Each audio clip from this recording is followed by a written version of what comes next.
네, 이어서 두 번째 시간입니다.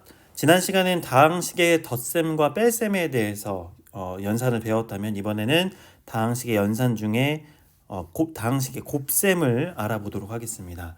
네, 먼저 이 다항식의 곱셈을 알기 위해서 우리가 이 지수 법칙에 대한 이해가 필요한데요. 이것도 중학교 과정 가운데 있었기 때문에 그렇게 어렵지 않아요. 네, 근데 이제 추가된 부분이 있다 보니까 이 부분만 좀 주의해서 앞으로 연산하는데 신경을 써주면 되도록 하겠습니다. 자, 먼저 지수 법칙 설명을 해주면 먼저 m과 n은 자연수라는 조건이 있습니다. 자, 이랬을 때 지금 m과 n은 지수 역할을 하고 있는 문자예요. 자, 그러면 첫 번째 법칙이 무엇이냐? 자, 우리 이 지수와 차수부터 설명을 좀 할게요. 지수라는 거는 상수항 위에 붙어 있는 이 숫자들을 지수라고 하고, 그리고 차수라는 것은 특정한 문자 위에 붙어 있는 이 위에 있는 애를 차수라고 얘기를 해요. 알겠죠? 자, 이렇게 생긴 여기 얘는 지수입니다. 이렇게 생긴 얘는 차수입니다. 알겠죠?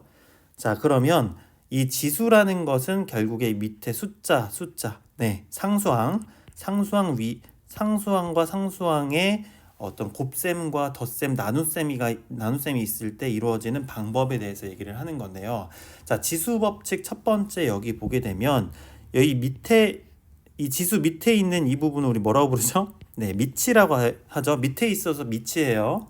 자, 그러면은 밑이 같은 상황인 겁니다.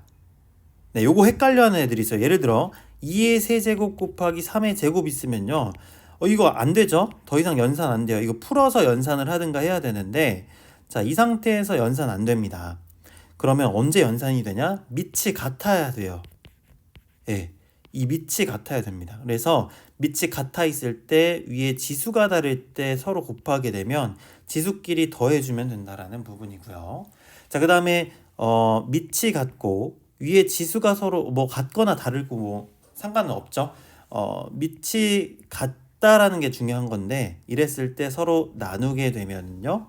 우리 2 나누기 3 어떻게 합니까? 이거 3 나누기 2라고 보잖아요. 그런 것처럼 얘도 a의 n제곱분의 a의 m제곱으로 정리를 해주면 되는데 요거를 조금만 우리가 더 생각을 해보면, 자, 예를 들어서 자, a의 세제곱 나누기 a의 제곱을 해주면요, 이거 이렇게 풀어주면 돼요. a의 제곱분의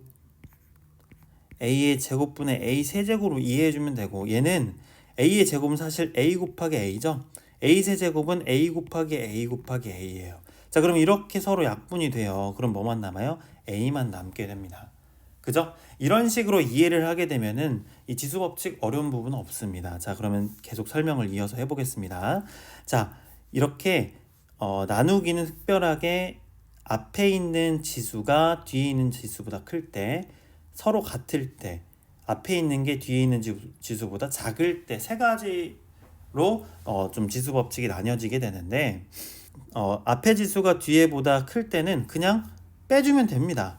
네, 그리고 같을 때는 뭐 결과가 뭐가 나와요? 항상 1이 나와요. 자, 요거 왜 이렇게 돼요? 하는 친구들이 있는데요. 여러분들 똑같은 것끼리 나누면 뭐 나와요? 1 나오잖아요. 자, 그것처럼 a제곱 나누기 a제곱 하면요, a제곱분의 a제곱 똑같은 게 나뉘어지고 a 곱하기 a분의 a 곱하기 a잖아요. 그럼 이렇게 약분이 되니까 결국 1이 나오게 되죠. 이렇게 생각을 해주면 되고요. 자, 그 다음에 얘는 일단 보면은 일단 그 뒤에 거 앞에 거에서 뒤에 거 빼주는 대신 얘가 분모로 가죠. 분모로 가고 분자에 1 써주면 된다, 이렇게 결론을 내리는 건데 한번 해보겠습니다. 자, a 제곱 나누기 a 4제곱, 그러니까 지금처럼 앞에 거보다 뒤에 게 더 큰 상황이죠. 자, 그러면 얘는 a 4제곱분의 a 제곱으로 고쳐지는 것이고, 그리고 a 곱하기 a 곱하기 a 곱하기 a분의 a 곱하기 a로 보면 이렇게 없어지니까 결국 밑에는 a 두 개인 a 제곱, 위에는 아예 없어서 a 제곱분의 1이 남게 된다라는 얘기입니다. 네. 그래서 결론적으로 그냥 뒤에 거에서 앞에 거 빼고 그거 분모로 보낸 다음에 분자에 1 써주면 된다는 거예요. 네. 그리고 이거를 조금 더 쉽게 받아들이는 게 어떤 방법이 있냐면, 보세요. 자, a 제곱 나누기 a 4제곱 하면요, 우리 그냥 일반적으로 2 빼기 4를 해버리면 a의 마이너스 2제곱 되는 거 맞죠? 그럼 이 마이너스 2제곱을 위에 지수가 마이너스면 그거를 분모로 보내버리면 돼요. 이렇게 마이너스를 없애고 대신 a 제곱 부분을 분모로 보내고 1로 해주면 된다. 그러니까 역수로 만들어주면 된다라는 겁니다. 하나 더 해볼게요. 자, a 세제곱 나누기 a 8제곱 한다. 그러면은 a의 마이너스 5제곱이죠. 네. 자, 그러면은 얘는 a 5제곱분의 1이 되는 거예요. 자, 이렇게 이해해주면 되겠습니다. 네. 그리고 세 번째 지수법칙 설명해 보도록 하겠습니다. 자, 이렇게 괄호로 묶여 있고 안에 어떤 제곱이 되어 있고 그걸 또 n제곱을 하게 되면은 m 곱하기 n 지수끼리 곱해주면 되는 거다. 그리고 이 지수도 괄호로 묶여 있을 때 분배 법칙이 된다. 네. 그리고 이거는 분수도 다른 분모 분자로 각각 분배를 해줘야 된다는 부분. 자, 이렇게 좀 생각을 해주면 되고요. 마지막으로 다항식의 곱셈인데요. 자, 순서만 잘 기억해서 얘는 더하기 빼기만 좀 조심하면 돼요. 곱해졌을 때 마이너스가 곱해진 경우를 잘 조심만 해주면 틀릴 일이 없거든요. 네, 천천히 하나하나 해보면요. 자, 제일 먼저 x를 a에 하나하나 다 여기 좌변 왼쪽에 있는 항을 오른쪽 항에 곱한다라고 생각을 해주면 x를 a에 곱하고 b에 곱하고 c에 각각 곱해주면은 이렇게 ax 더하기 bx 더하기 cx 나오죠.